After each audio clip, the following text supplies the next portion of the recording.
So a passive investor doesn't have to roll up their sleeves and go in and change the toilets and do all the hands-on work. What they need is a partner who understands the inner workings of the real estate. I try to say, okay, well, where are we at now? And is there a similarity to a market cycle in the past? Every market cycle is its own unicorn? I don't think there's ever been a repeat of like, oh yeah, this is just like that. No, it's maybe a little bit of this, a little 2007, a little of the 1970s, a little like, there might be a little mixture, a concoction, the cocktail. But everything, it also has a life of its own. The construction is going to be impaired in 2025, 26, 27, 28. And the reasons for that are, first of all, policy related.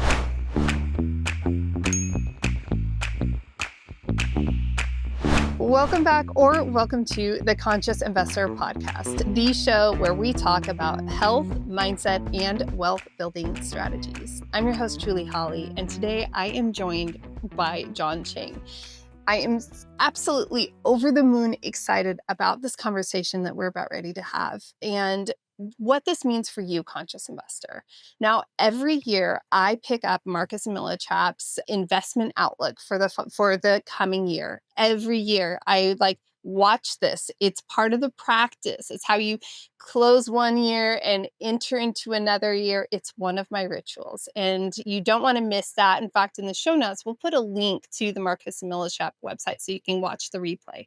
But this is such a great opportunity in the replay, but especially in this conversation. There were more pieces that I want to discuss with John.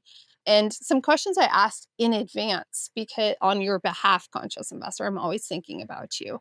And I know that this is going to help you as you are navigating so many changes in the world, in our country, in the interest rate landscape, in your investing, and how different principles are operating. And so we're going to dive into things that are going to support you in your investing in 2025. John, I am so grateful to have you here on the Conscious Investor Podcast. Oh, it's great to be here. I've been looking forward to this conversation. It's such a joy. I love watching your content that you produce over on LinkedIn. Is so powerful and it's so relatable. And that was one of the reasons I reached out to you is, oh my gosh, John, you take these really intricate elements of economics, you just compile all of this information and you distill it down and communicate it in a way that really allows, average investors to be able to internalize the information and put it to work in a productive way for their own investing. And I cannot thank you enough for all of that. It's a heavy lift and you do such a great job communicating. But that's been a big part of what we tried to develop here at Marcus Millichap ever since its founding, the founding of our research in 1996. And it was really the idea of bringing Wall Street to Main Street, providing useful information to people that people can really actually understand and then take action on. And so if we can help investors be a little smarter in how they invest, where they invest, what they invest in, then we're doing our job. And so that's really, we're trying hard to make it not just academic, but really usable information. Yeah, there are plenty of people creating that academic information, and it feels so clunky and cumbersome for many people. And I'm going to be one of those people where, I like the buttered version of everything. Like, give me something, a little bit easier, and let me compile all of this information from everyone, all these sources. So thank you so much for that. And I'm going to give you the question. I have a lot of really great questions that I do look forward to asking you. But there's one question Great. I ask everyone who comes on the show, and I'd be remiss to not ask you. What is it you actually do, and how did you get started? Well, what we do is it's a we, right? It's not just me. I have a whole team working here with me that are really smart, talented people.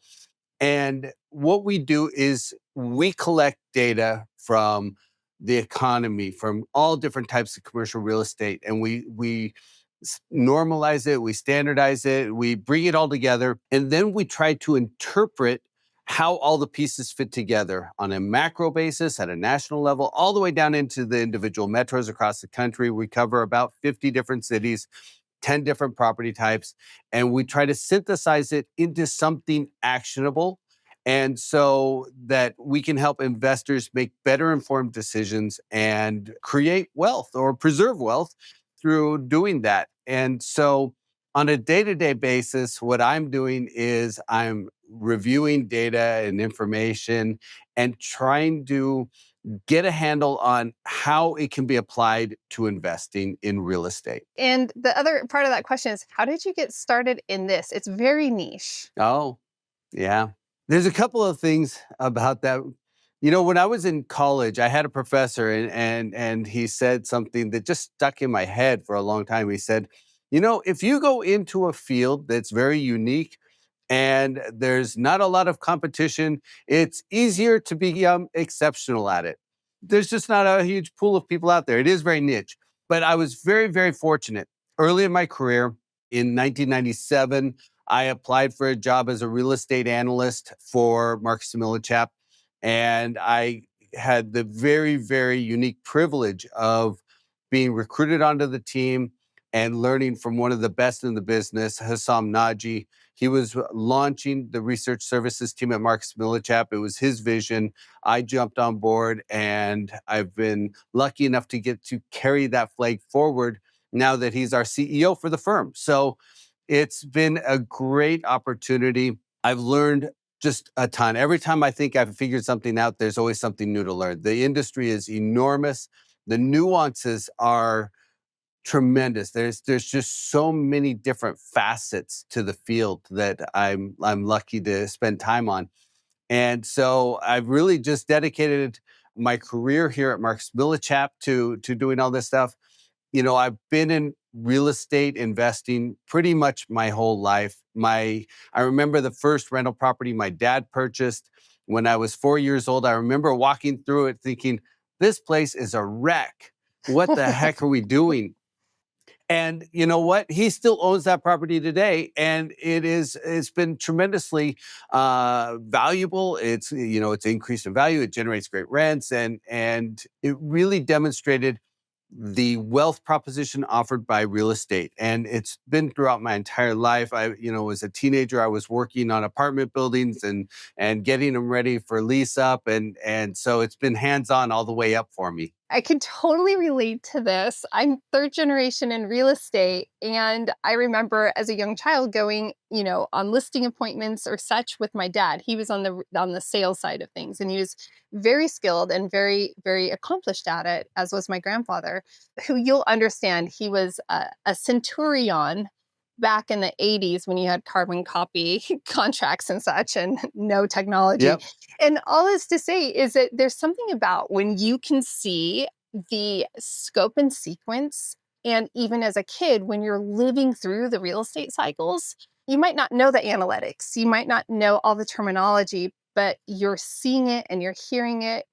I imagine you heard it, in conversation with your Yep. dad and the dinner table. And so it's almost like a It was always code. present.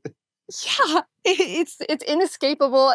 Family conversations, everyone is involved in real estate and somehow. So, it's like there's always a conversation about real estate taking place in our life. And so it's interesting that you even, chose a career path that is in real estate. And so you have, knowing that, I did not know that about you, John. So that even gives further line of sight into your understanding of the market cycles, of the market trends, and your interpretation of them. Do you ever actually, think about how your past is influencing your interpretation of things at all?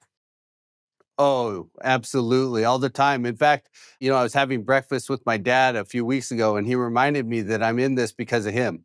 And so we think about it all the time. It's a family culture at this point, Mhm. And when I buy properties, my kids, literally when they were, in their early teens, they were out helping me out there work on, our houses and our buildings and getting them ready for rent because I wanted them to have a hands-on understanding of the real estate, not just not just an academic understanding of it or understanding the market dynamics, which is very important, but I Mm-hmm. wanted them to understand what goes into a house or an apartment building, what it takes to change a toilet. It's just not that they should be doing that, not that I want to do that ever.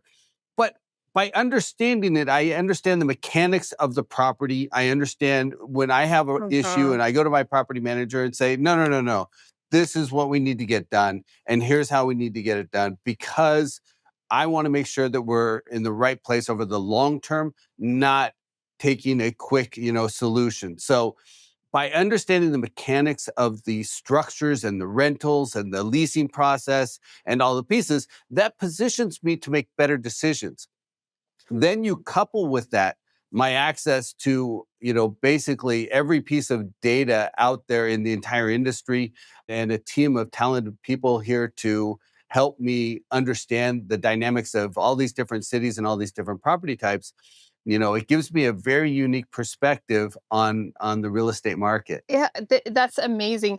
And there's something to that. And although conscious investor, I know you love passive investing and I believe in passive investing, but there is something to that hands-on, especially with our kids. And by way of how we invest and we've self-managed smaller properties in such on our own that our kids who are now teenagers, both of them are like, oh, I'm going to be an investor and this is I'm going to do what mom does. And but there is some level because there's something tangible taking place that imprints into them, which is really unique. But just for you, conscious investor, having those conversations so that your family is aware of what's taking place, that's also going to do wonders for them.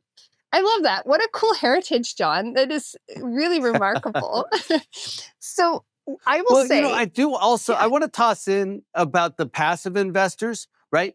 So a passive investor doesn't have to roll up their sleeves and go in and change the toilets and do all the hands-on work. What they need is a partner who understands the inner workings of the real estate. And that is absolutely critical. If you have great people doing this on your behalf, then you don't have to worry about the nitty gritty. And so that's a really key thing. Not everybody is going to be out there doing the hands-on work or working with the management or doing any of these things. Limited partners and passive investors play a critical role in the industry and can generate a tremendous return by having partnerships and investing with the right people. Mm, this is so well said. And they really do. And I love it's a great segue into talking about the market, right? Because I completely agree with you because we do have limited partners, providing capital and like fueling that allows purchases and transactions to take place. And one thing that that stood out, and I sent you some questions in advance, but then I, was watching, the outlook for 2025, and I kind of merged these together. But I'm like, I don't think it's going to be. I think it'll be okay because John knows his stuff and he's researched everything, and we're good to go. But when I was Hey, we're seeing good.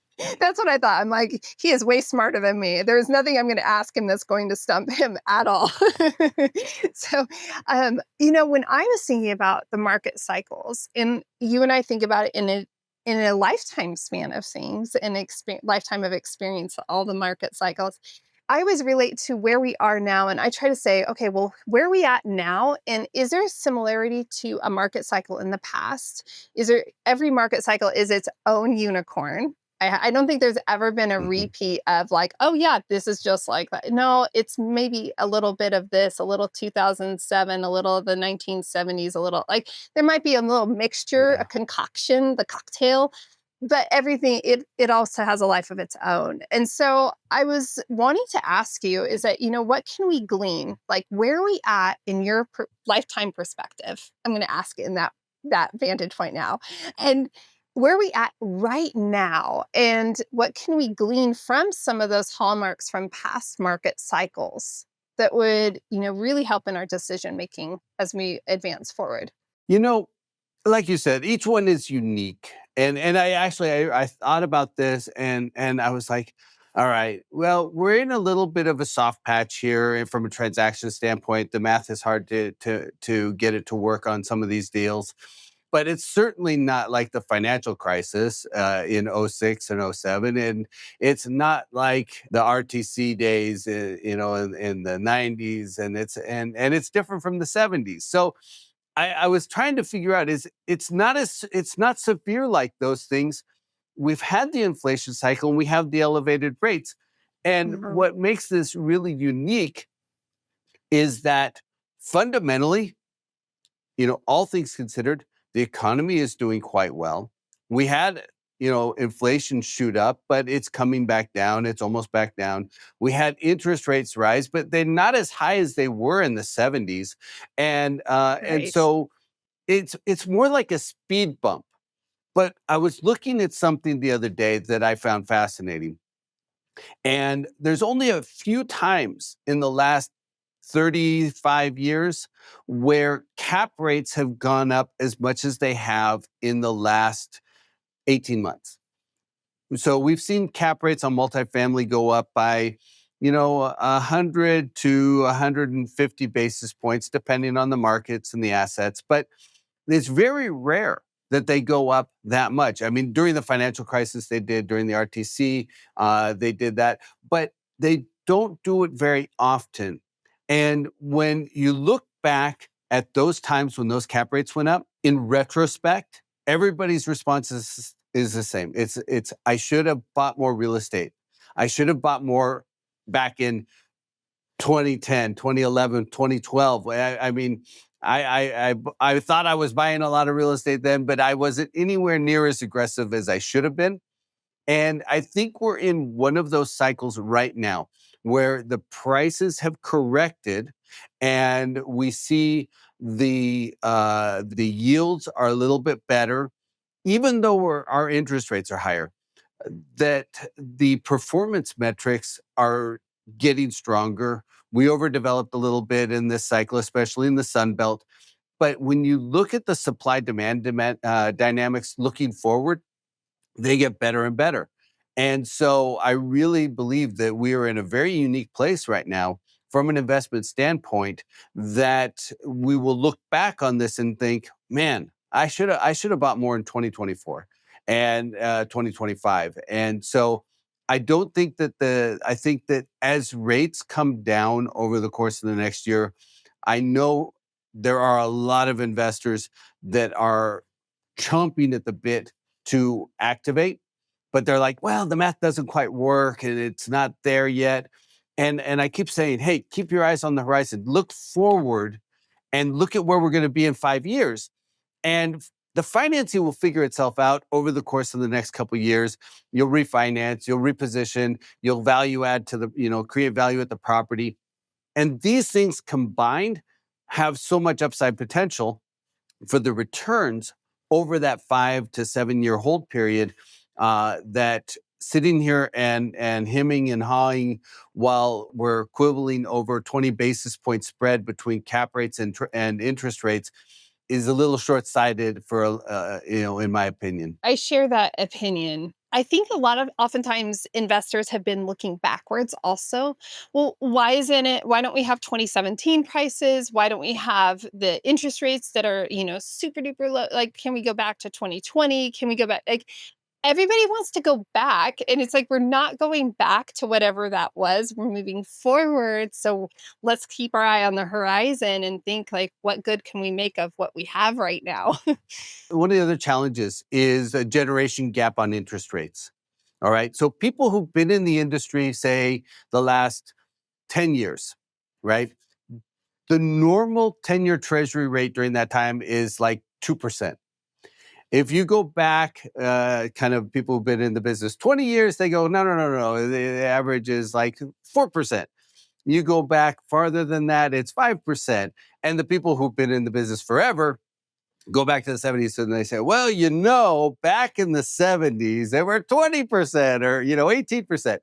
And so the expectations of investors have been colored by the world they've been operating in for the last 10 years. And honestly, that's not coming back, in my opinion.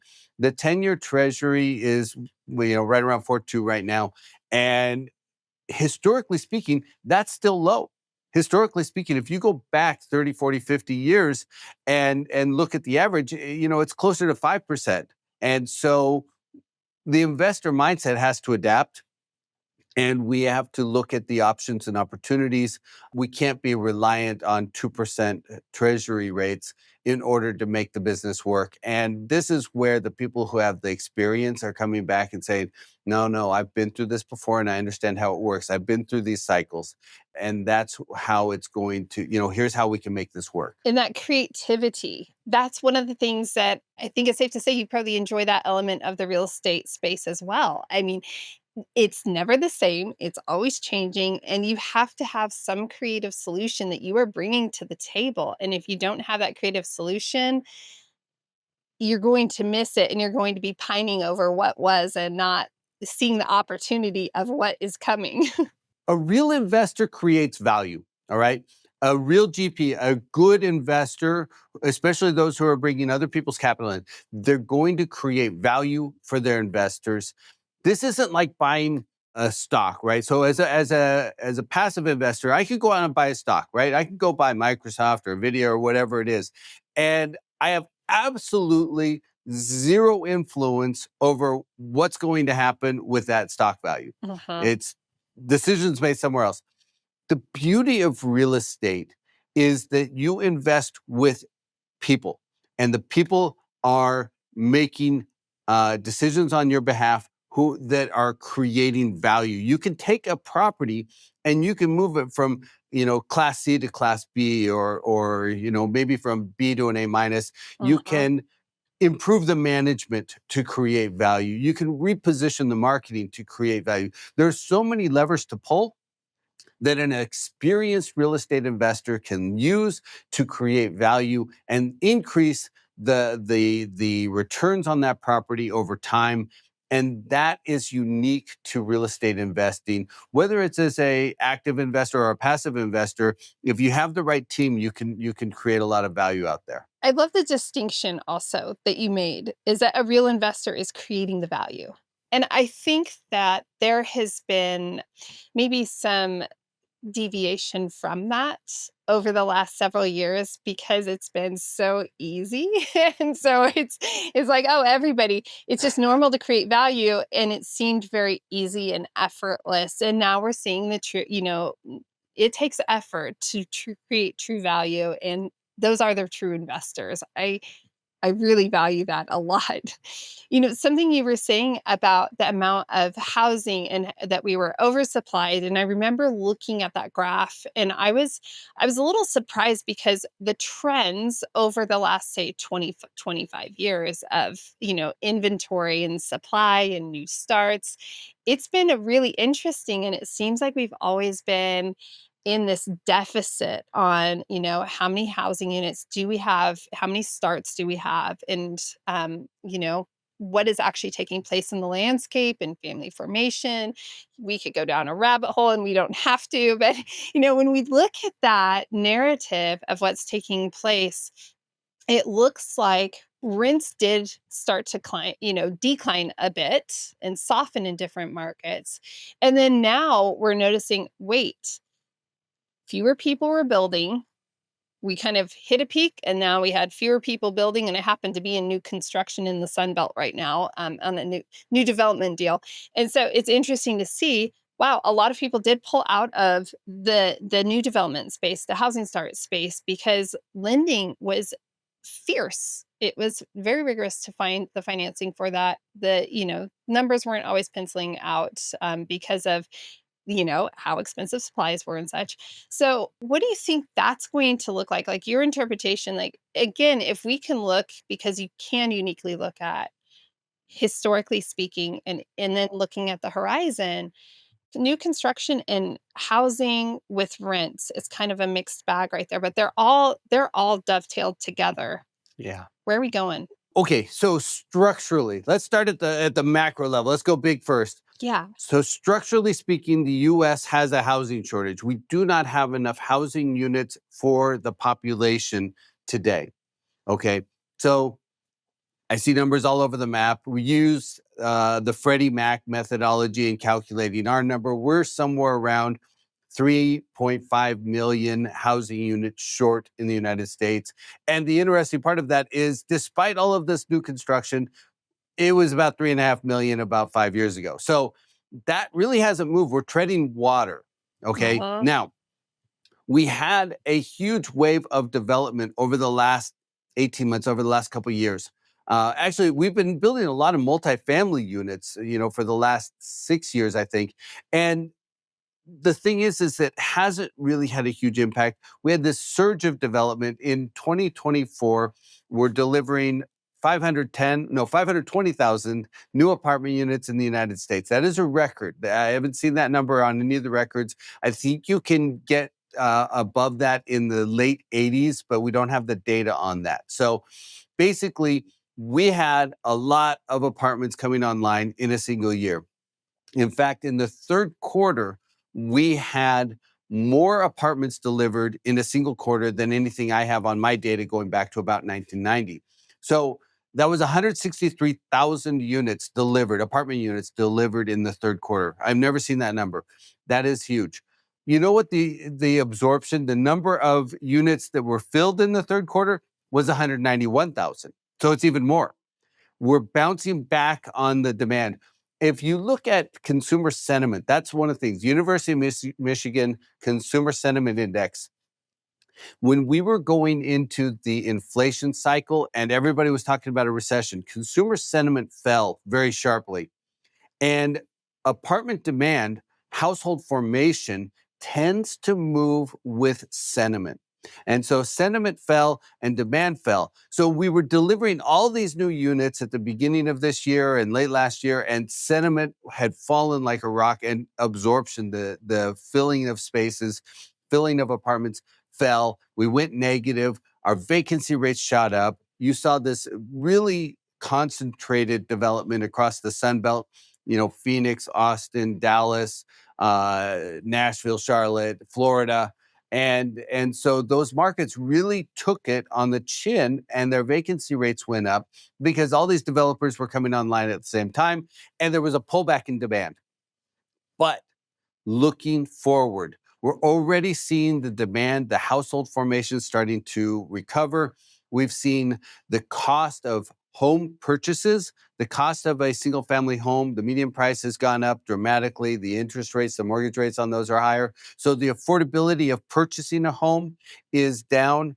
Only about 27% of US households can even qualify for a mortgage under Freddie Mac underwriting standards. So the net impact of all this is, first, we had a lot of units coming online, but we're seeing household formation accelerate, and we're going to lose less renters into home ownership over the course of the next year to 2 years because those interest rates are higher.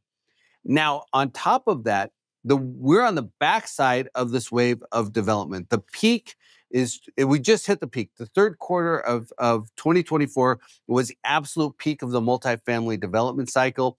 If you look at the number of units under construction, it's down by about 35% from when it peaked about 18 months ago because of the long development cycle of apartments. Uh-huh. And the number of starts is down 80%. So we're seeing that wave come to fruition. It's over. We overshot short-term demand in several markets, but those markets have strong growth. They have job creation. They have population growth. Those will get filled up. It'll just take, a year or something, and then we're going to be back into a tight apartment market again. And so overall, fundamentally, we're in a unique situation where we've got a short-term oversupply, but in the big picture, we have a shortage still. And that's why I'm still bullish on multifamily investment as we look at all the supply and demand drivers. Okay. This is a question I want to ask a question into that that's more of a in the mind of John Chang. Like, what would you say? We had that spike, we had the pullback. If you had a magic wand and you could Mhm. say, guys, let's just figure out this housing shortage situation once and for all, because we seem to do this spike up, down, and there is an egg. Is there anything that you would say? this is how we could resolve this and create a nice homeostasis for our housing supply. No. So here's why. Let me Yeah. explain that a little bit, right? And everybody wants the panacea. They want the solution to the housing shortage. And so we saw that in the election, right? And you come up with all these ideas, but the reality of it is, on a local market basis, there is a lot of policy in place. It's very difficult and very expensive to build. And some places it's even more difficult than others. So, for example, if you look at the total construction in, say, Dallas on a year by year basis, it's about the same as the entire state of California. Now, California absolutely needs more housing. It has a severe shortage. That's why home prices, the median home price in the Bay Area is 1.2 million. That's not a mansion. That is a 1,600 square foot, 3 bedroom, 2 bathroom ranch style house in the Bay Area is $1.2 million because there's not enough housing available in that area, and it's very, very difficult to build. There's too many policies in the way. Now, some politicians say, oh, well, let's just put rent control. Rent control is the exact wrong strategy. I get worked up over this, but the thing is that, so that's one of the things as an investor you have to watch out for, where they go to what looks like an easy solution and they apply rent control. That's not the solution to the problem. If you look at Austin, though, Austin, Texas, they had 9% multifamily inventory increases over the last year, right? They increased the apartment inventory by 9% in 1 year, and the rents came down.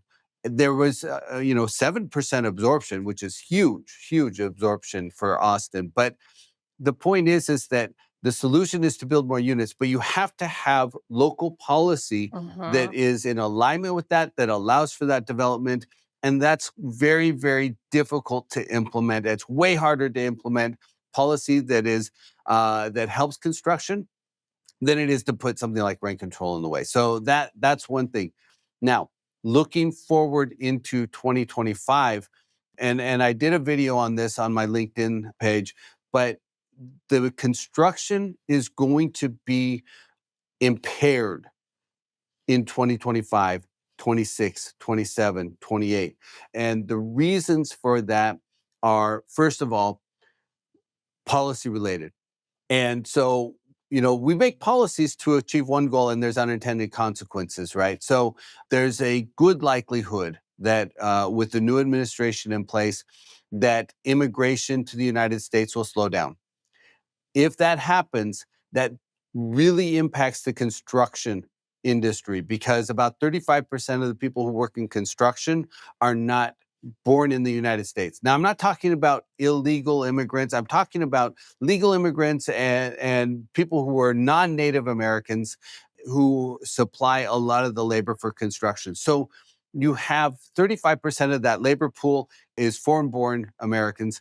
And as a result, the labor costs are going to go up even more in construction if we reduce the number of people who immigrate to the United States. The second is the potential of tariffs. If we implement tariffs, and we don't know if we will, we don't know how, we don't have all the details. But for example, in 2017, we implemented tariffs on softwood lumber coming from Canada, and the price of lumber shot up like a rocket over the next few years, and it made it very expensive to build apartment buildings or houses, which are predominantly using that type of lumber. So you have a lot of policies that could be put in place over the next several years that will slow down construction and exacerbate the housing shortage over the long term. Now, you could talk about what's best for the country or anything else, but purely from an investment standpoint, if I look at that and I go, well, if we're going to have a shortage of new supply of housing, maybe I should invest in housing. Maybe I should be investing in apartments more, because that supply demand imbalance will boost the performance of those properties. and generate Oh, upward pressure on values, which generate good returns. oh my gosh. That's so well said. And that was actually a question I was going to ask you. So he's like, you really buttoned that up beautifully, just with where are we going with the policies and new administration. And I really, again, you do this so masterfully, John, as to being able to look at macro and micro and say, sure, over on a state and on a city, on a municipal level, we have policies in place and different things that are, inhibiting this type of construction and development. I used to be a resident in California. I understand that. And there's a reason why I'm happy Yeah. to not be there. In that regard, on an investment standpoint, if you're willing to like suffer through, 2 years of red tape so that you can advance your project forward, it's very helpful to the communities. And it's also very powerful for your investors. And I love that you also brought that back up to the high level of let's look at where our administration on a national level is going also and how that's going to impact us. Because, and again, we don't know, but it is that we do need to be looking, and you've said this consistently in your content that you create consistently points to look at the horizon, just always be looking ahead and seeing what, might be brewing on the horizon and be prepared for that. It's going to be interesting.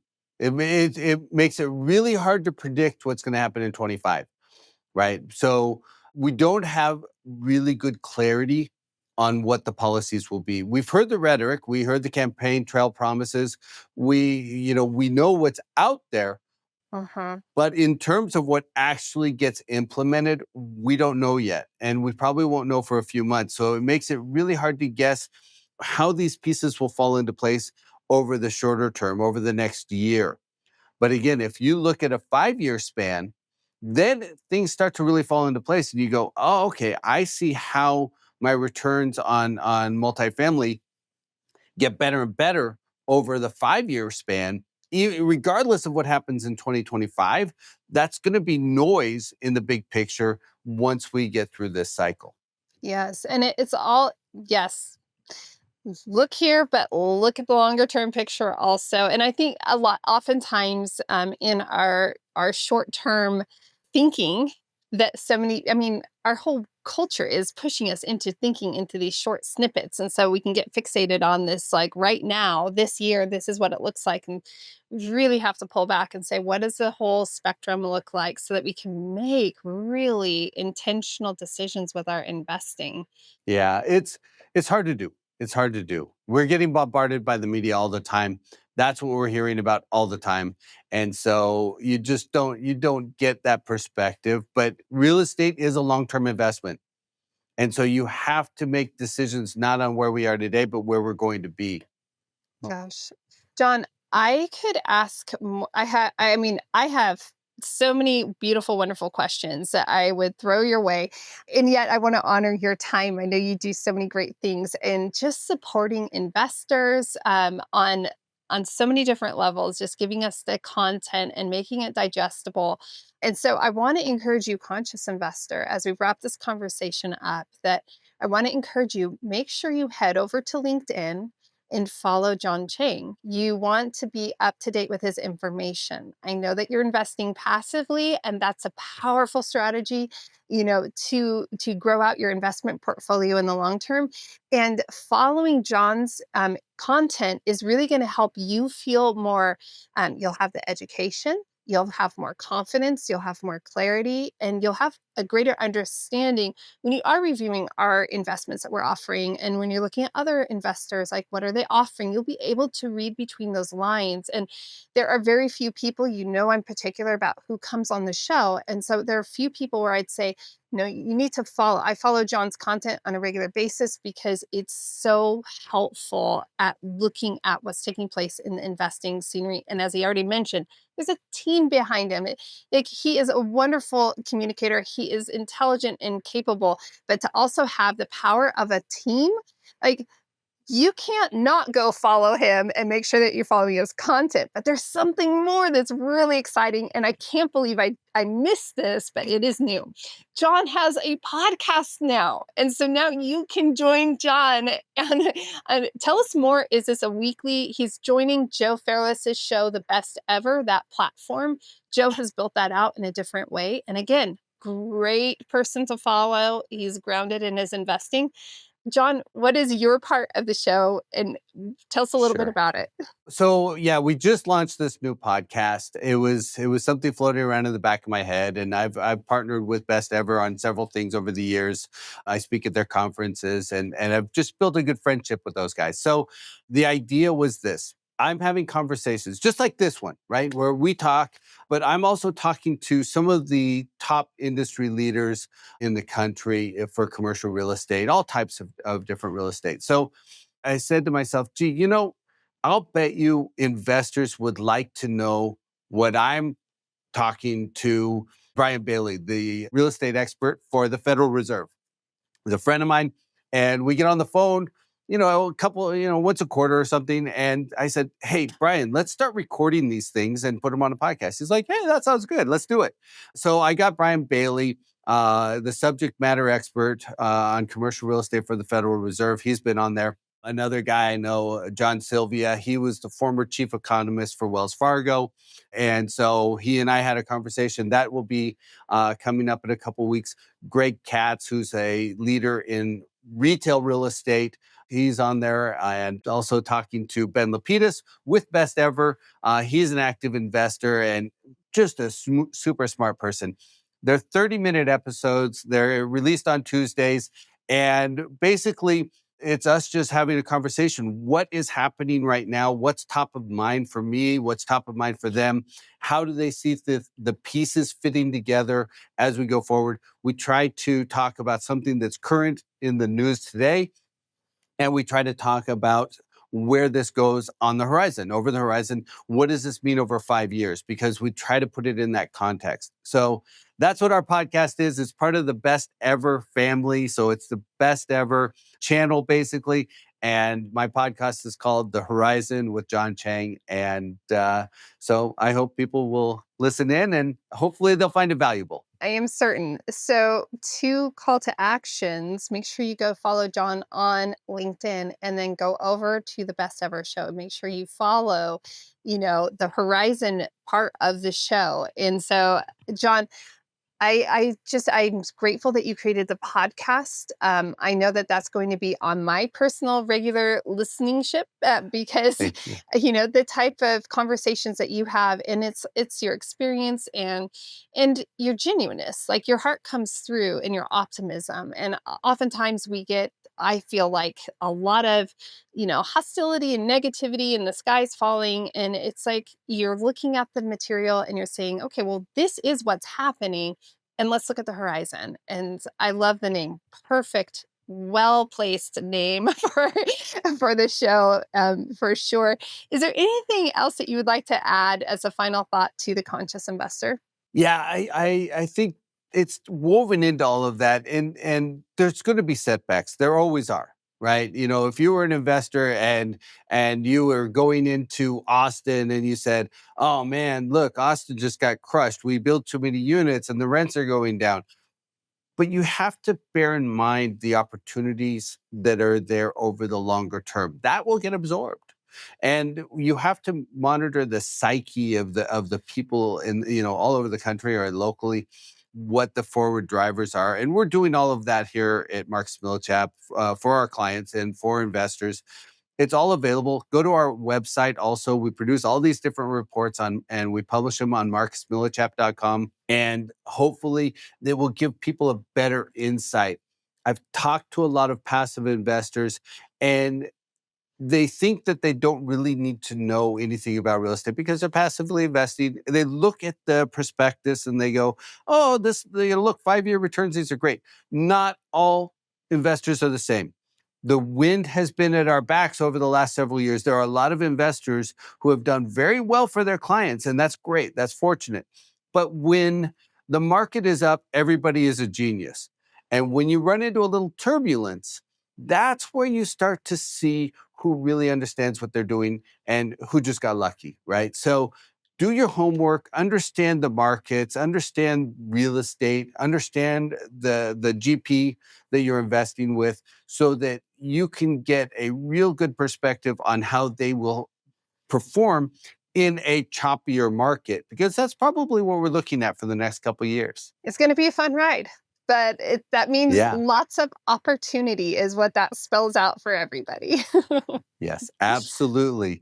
It's a pleasure to be here with you, Julie, and I've just loved this conversation. So hopefully, I've been able to add something of value to everybody here. Conscious investor, on your behalf and mine, like, thank you so much, John. This has been just a joyful delight, and thank you again for coming on this show, for blessing us with your knowledge, your insight, your experience, and taking us a little bit down memory lane also, because that actually really just like it just makes it so magical that you've really been involved in real estate your entire life, and that provides a lot of perspective. So thank you for all you do, and thank you to the team at Marcus and Millichap who support John in creating, getting all this information. We are so grateful as consumers of that.